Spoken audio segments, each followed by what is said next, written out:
So, as you have all heard, I'm here to speak about what socialist policies would look like. And I think we can all see that there's been a hugely renewed interest in politics and economics really since 2008, as there's been a mass rejection and anger at austerity. So we've seen various groups and individuals shoved to the forefront by mass movements. So, for example, as has been mentioned by Joe earlier, we've had Bernie Sanders in the US, Syriza in Greece, Podemos in Spain, and in the UK, Jeremy Corbyn, who was elected with the biggest mandate of any Labour Party leader of all time on a clearly anti-austerity platform. Now, the job of Marxists, which was best summed up in Trotsky's The Transitional Programme, is to meet newly politicised masses, meet these individuals where they are, and suggest solutions to these people that will lead them themselves to conclude the necessity for socialism, and that the only way to achieve this is through revolution. So, that's why I decided to start this talk on the issue of austerity. I think it's very important as Marxists that we understand why austerity is being carried out and what it is. Now, it's very popular among various left-wing movements, many of whom call themselves Marxists, to describe austerity as being the product of ideology, or it's just the fact that purely Tories are terrible people, which I'm not saying they aren't, but that isn't the fundamental reason for why austerity exists. Austerity is a product of the crisis of capitalism. So, what actually is capitalism? We need to understand this in order to understand why it's in crisis. And as has been pointed out, capitalism tends to split society into one of two groups, that of workers who are forced to make their living through the selling of their labour power, and that of capitalists who are able to live off the profits that they get from investing their capital. So, capitalists possess money, purchase various commodities, and sell those commodities for a profit. And they're able to make profit by buying a special commodity, labour power, which produces value. But this, as I'm sure you've heard many times, causes a problem, causes a contradiction. Because in order to make profit, capitalists are forced to pay workers below the value of the product of their labour. But in order to sell the commodities, in order to make a profit, they have to rely on the wages that are paid to workers. So this results in what is called a crisis of overproduction, in that there are too many commodities produced for the market to absorb them profitably. Now, there are various ways that this contradiction can be overcome, which tends to really just push this contradiction forward in time or across space through imperialism. But as I'm constrained for time, I'll just focus on one, which is very important for why austerity came about, and that is the use of credit. So credit has two main uses under capitalism. The first, which I won't really dwell on, is to overcome bottlenecks in production. So capitalists, if they can't quite afford all of the commodities at first in order to carry out production, will borrow some money in order to pay for them later. But the main use of credit, which is used to overcome production, is in order to artificially expand demand. So if workers can't quite buy all the commodities that are produced by capitalism, then there's the handy use of credit. And this has taken place. There's evidence of this taking place up until the financial crisis of 2008. So data that was produced by the TUC, the Trade Union Coalition, pointed out that real wages in the UK, real wages as a share of GDP fell from, in 1975, it was around 65%, to around 53% in 2008. And then this you add to the fact that in the post-millennial years, up until 2008, real wages were increasing at 0.9% per year, whereas productivity was increasing at 1.6% per year. Thank you. At 1.6% per year. So what we've seen is clearly there's been a downward pressure on wages which hasn't kept up with production. So there has been a crisis of overproduction. And then there's also evidence of the use of credit to overcome this contradiction. So in 1997, the debt-to-income ratio in the UK was around 91.7. But in 2007, this had shot up to 157.4. So it's clear that there was an explosion of indebtedness to deal with this fundamental contradiction of capitalism. And this, I do apologise, by the way, I've got a terrible cold, so you're going to have to put up with my sniffling, I'm afraid. But, okay, so there was an explosion of indebtedness up until the financial crash. More banks were sort of almost forced to give more and more risky loans to workers who eventually it was clear that they wouldn't be able to pay these loans back. And that, in the end, led to many people defaulting on their loans. And it became clear that many people wouldn't be able to pay back loans that were given by banks. And so banks became massively in debt, and many of them were at risk of collapse.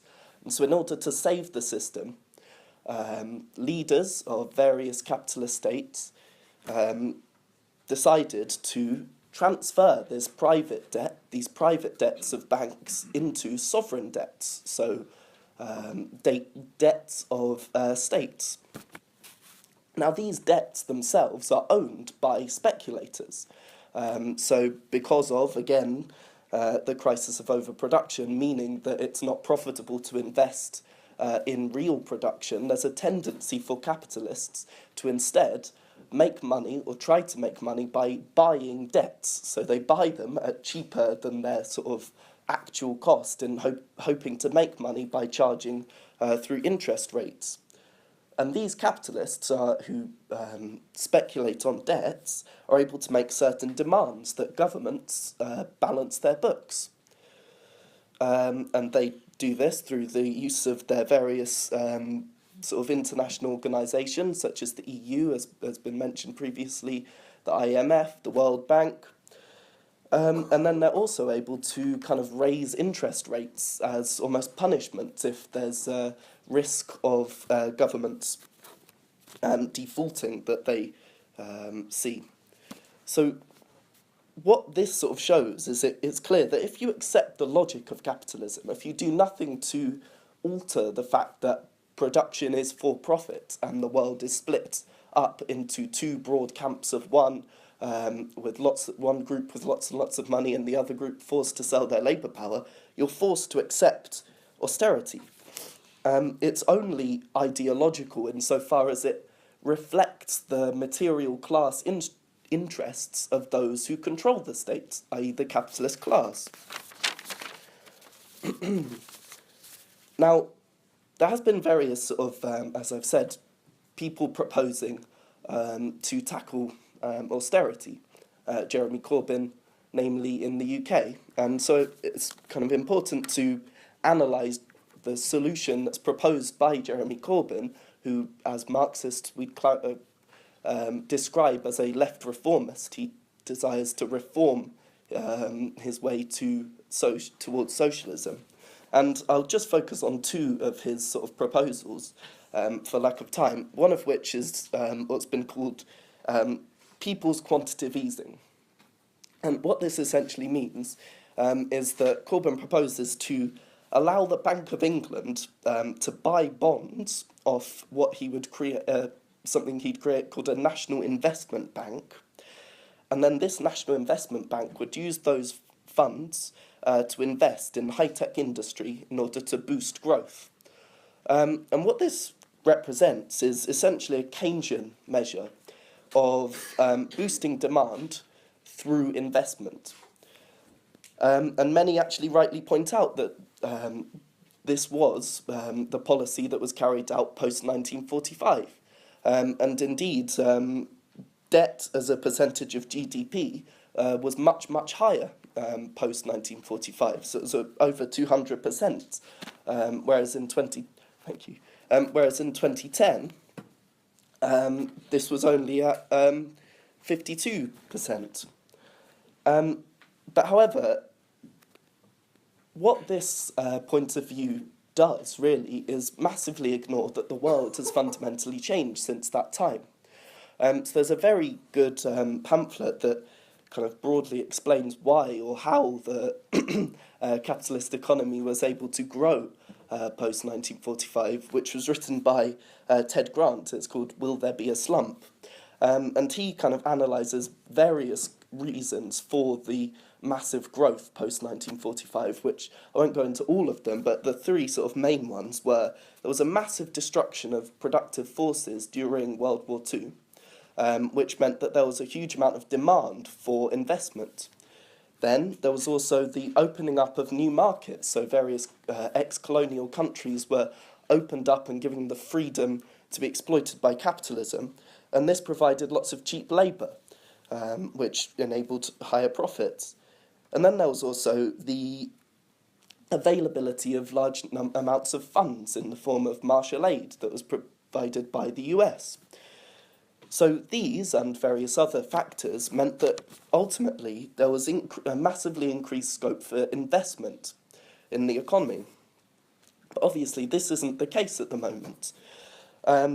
Average capacity utilisation across the world at the moment, which is basically a measure of our productive capacity, and then the percentage is how much of that we use. So that level is at 70% at the moment. So we are not using as much that we could use, and this is because it's not profitable to produce more. So we're seeing massive overproduction in, for example, steel, with the sort of recent closure of steel factories in the UK being a good example of that.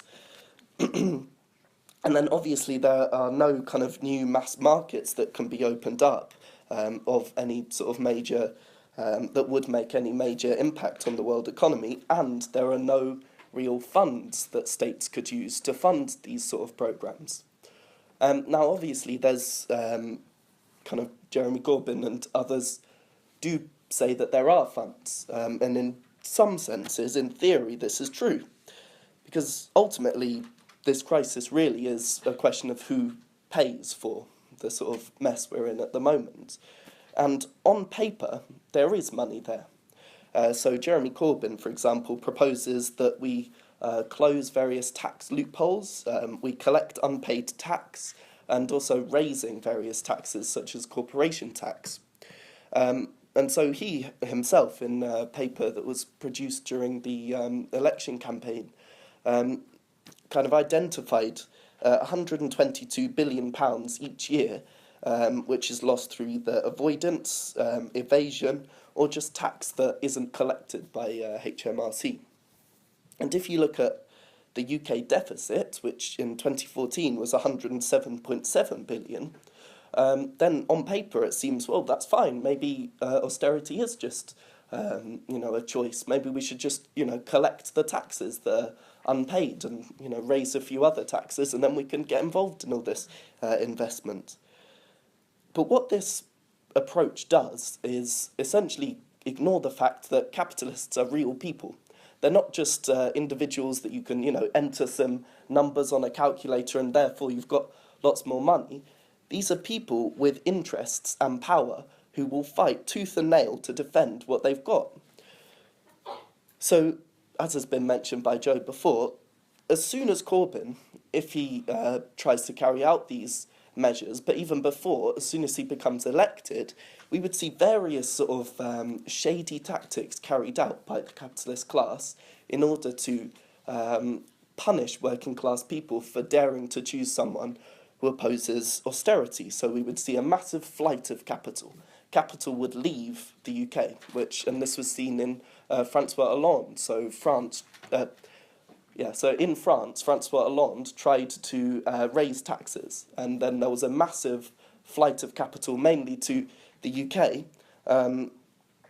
as a punishment. Then we'd also see massive strikes of capital. So capitalists sitting on all this money would just refuse to invest it. And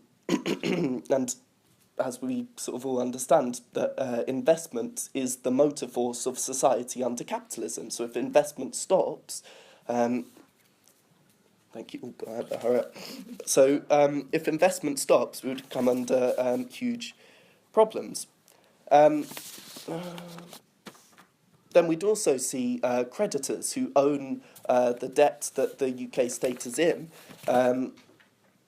using their sort of lackeys in the EU, as has been mentioned, the IMF, the World Bank, to force Jeremy Corbyn onto a sort of sensible economic programme. And I'm sure this will be sort of mentioned in the discussion, but I mean the clearest example of this was Greece, where the Greek people decided to vote for someone who, a group that claimed to oppose austerity, but then they were forced to accept terms that were even worse than were originally proposed. So I think the main problem with Jeremy Corbyn's proposals really are that Corbyn doesn't plan to fundamentally alter the balance of power in society. Now, obviously, Marxists, our sort of approach to Jeremy Corbyn should be that we support every reform. Every reform that Jeremy Corbyn proposes, we will support, but we will equally oppose the policy of reformism. And this is because we understand that every reform that's won by the working class is just as easily taken away when capitalists are at a stronger position later on. So what would Marxists do themselves, or what should we advocate as Marxists in order to bring about socialism? So we'd argue that it's not just about reducing inequality between classes. The the approach should be to abolish the very class system itself. And how we do this is by taking control of the economy. So what we should advocate is the expropriation of these major monopolies and banks and creditors as well that live in the UK. And we should do this without compensation. And why that is advocated is not necessarily due to fairness, although there's not really much argument that can be said against compensation, against not giving compensation, because as we all know, the reason why these capitalists have been able to make massive profits is because they have profited off the unpaid labour of the working class. But the reason why we advocate or sort of don't argue for compensation for capitalists is because there is no money to do so. Now, obviously, there is issues about whether there is some need. So, for example, some of the UK debt is owned by pensioners and other households who may need some compensation, but this compensation would be on the basis of need and not just on the sort of arbitrary value that is put on capitalist companies by the market. Now we'd also, so it's the advocation of the taking over of the major monopolies in the country, which would give control of the majority of the economy. Then the advocation of the debt that is owned by foreign countries should be defaulted on. And then, in order to build up solidarity that has, in order to defend these gains that have been won, there would be, as has been kind of touched on in the previous talk, a call for international solidarity. Because I don't think it's much of a claim to sort of say that if there was a heroic stand taken by the working class of the UK, that this wouldn't be seen or felt across the world. And we'd see a sort of show of solidarity in defending the gains that were won by the UK workers. We could begin to work towards a society where each contributes to according to their ability and receives according to their need. Thank you.